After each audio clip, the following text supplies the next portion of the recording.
History is full of big personalities. Julius Caesar had ambition, Genghis Khan had horses, but in 1453, Sultan Mehmed II had the biggest cannon you've ever seen. That's right, it's more cannons. Welcome back to Scrollline Strategy. Today, we are taking a step back a few hundred years to talk about some artillery autism. Yo, where'd you get that cheese, Danny? Dad's with him. He's like, that fucker, he's been making him at night. I know he is. Meet Orban, or Urban, depending on which chronicle you read. He was a Hungarian engineer from Transylvania, and if you are obsessed with metallurgy and artillery in the 1400s like this man was, it's basically your version of being a rocket scientist. Gunpowder had only been changing warfare for about a century at the time, and every ruler in Europe wanted a bigger gun.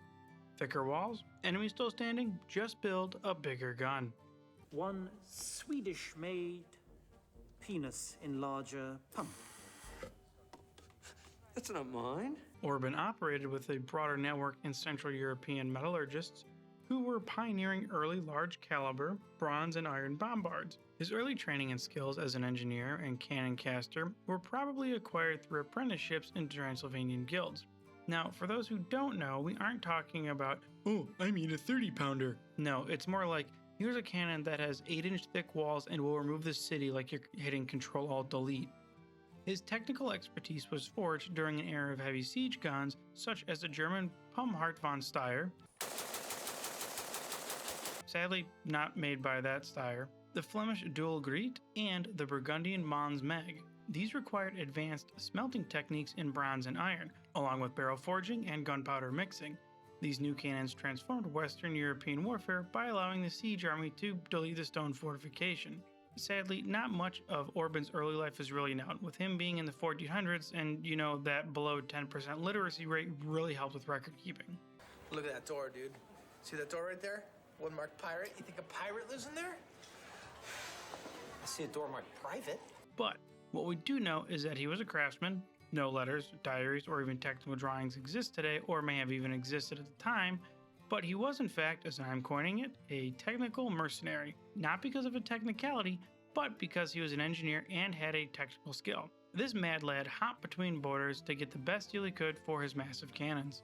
She's beautiful. She's got huge tracts of land. The geopolitical landscape of 1452 was defined by impending crisis facing the Byzantines, facing not only financial crisis from the result of centuries of territorial shrinkage from the Ottomans and other rivals seizing land, resulting in a loss of 80 to 95% of its land tax revenue.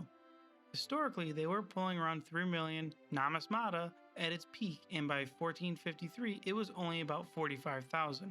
Another major cause was their loss of trade dominance in the region. By 1453, the Byzantines had ceded much of their trade privileges to Venice and Genoa in exchange for their fleeting naval support, leaving them unable to tax the commerce flowing through their harbor. It was estimated that the Genoese quota alone was 7 times greater than that of the Byzantine Empire. Why go to all these points on the economic base of the Byzantine Empire? Well, little Timmy, it's all about the salaries and material purchasing. You see, because the Byzantines were, broke, Orban proposed the cannon first as a defensive cannon to Constantine XI, but it would require a vast amount of raw materials and salary for Orban. What's this? Bonus.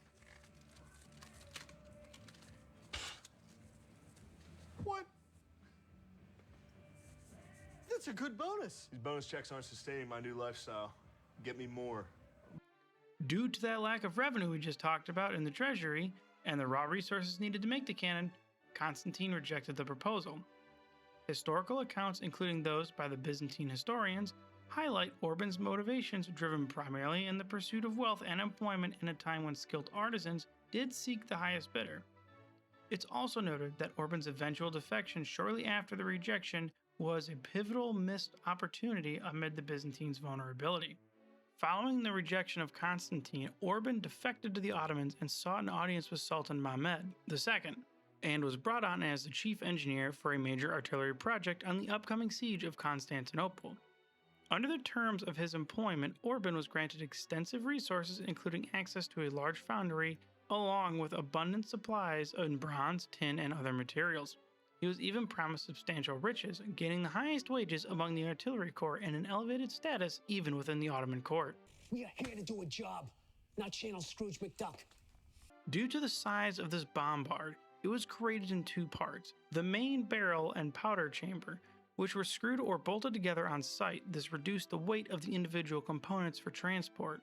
Because this cannon was incredibly heavy, coming in at about 19 tons, with walls up to 8 inches thick, to withstand the explosive force it had. It required a team of 60 oxen and 400 men to transport this weapon 140 miles to Constantinople. What is that? What the fuck is that?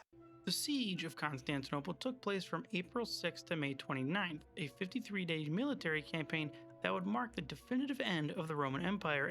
The easiest way to visually show you the manpower imbalance is this, the god-awful Carolina squat, where you can't properly see over the wheel when you're driving a 1-ton weapon. Anyways, the front represents the Ottoman Empire with around 80,000 soldiers and 100 ships and 69 cannons. The back represents the vastly smaller Byzantine defense, mustering only about 8,000 troops with no naval support. There were 3 key phases for the overall siege, the first being land blockade and bombardment, which we're going to focus on here. The Ottoman opener was a classical move by surrounding the city, effectively blockading it on land. By mid-April, Orban's cannon began its continuous barrage against the city walls. Now, remember, this isn't just a regular cannon we're talking about. The projectile it shot weighed around 1,300 pounds, basically a small car being launched about 3 to 7 times a day. The cannon was aimed at the walls using wooden wedges under it. They would then start the loading sequence, which was about the same standard way that all cannons would be done at this time. With roughly, 390 pounds worth of gunpowder, then the wadding and the small car was then loaded into the cannon. The crew would then apply a slow-burning match to the touch hole at the rear of the barrel, which would launch the projectile, supposedly around 216 meters a second. The recoil was so violent it often shifted the entire cannon backwards, requiring re-aiming before the next shot. Before they could even re-aim it again, though, they had to worry about cooling and maintenance. Because they're launching a pinto and stone walls and using such force, it would create hairline fractures due to the bronze impurities. They would immediately soak the barrel in warm olive oil, preventing cold air from penetrating the hot metal, stopping any catastrophic cracking. They would then sponge out the barrel and remove any unburnt powder. Lastly, they would have to manage and deal with the frequent misfires and cracks requiring on-site repairs, often reinforcing the barrel with iron hoops. This process would go on for about several weeks as the bombard would continue to delete sections of Constantinople's walls. At one point, God decided to check in on the world and see what that repeated thundering boom was all about. The bombard had been used a lot, and due to these wonderful impurities in the bronze, it was starting to show signs of a major crack starting to form. And if anyone knows what happens when you have some cracks in a cylinder that's housing an explosion, you might know the end of this story. Yeah, Orban kind of vaporized along with the rest of the crew from the bombard during the siege when one ignition caused a catastrophic failure. Probably from a large crack due to the impurities caused the entire thing to explode. And remember, this thing was holding about 400 pounds of gunpowder for a single shot. That's about half the explosive force of the BLU 109 bunker buster bomb we have today.